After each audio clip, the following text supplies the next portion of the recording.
Channel of Vadodara.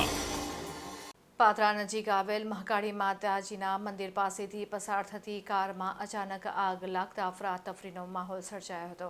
કારમાં આગ લાગતા જ કાર બળીને સ્વાહા થઈ ગઈ હતી।